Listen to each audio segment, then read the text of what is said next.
Welcome to the SPI Supplies video resources. This video sequence will demonstrate some helpful tips when preparing your samples in order to obtain the best possible coating using the OPC coater system.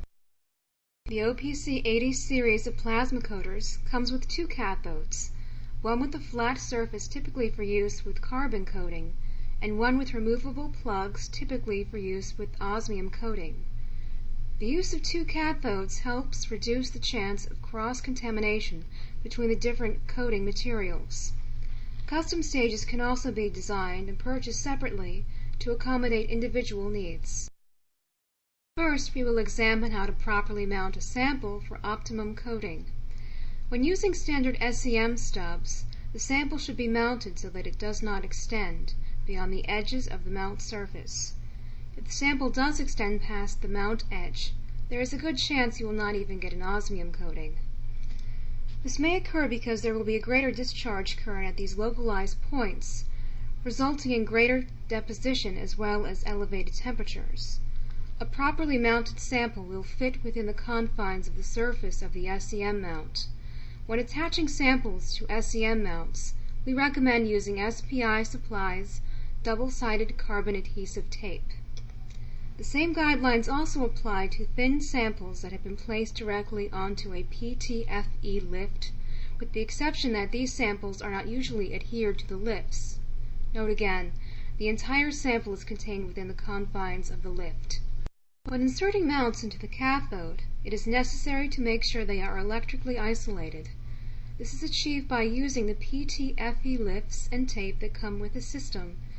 After removing the metal plug, place a PTFE lift of the appropriate size in the bottom of the well. Then take a piece of PTFE tape and wrap it around the inside of the well. The tape comes in two widths, so make sure to select the width appropriate to the sample well you are using.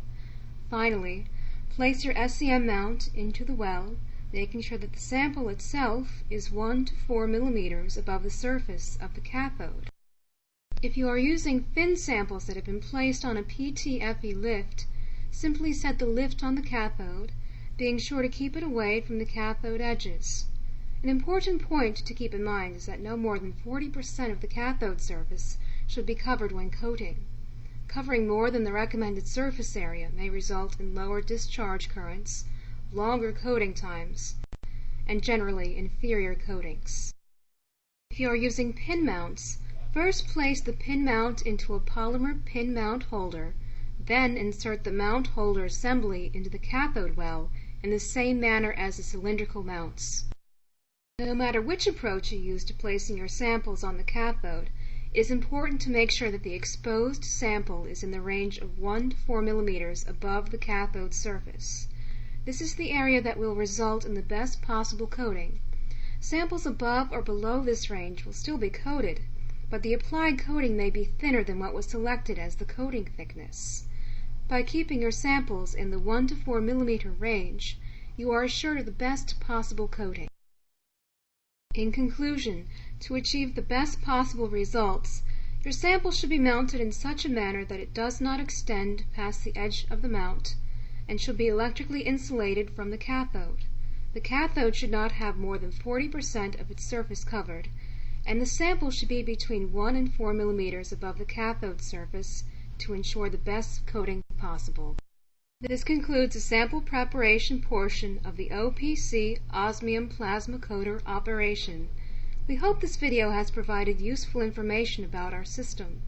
Please view our other videos regarding the setup, operation, and detailed information on changing osmium tetroxide ampules for the Osmium Plasma Coaters.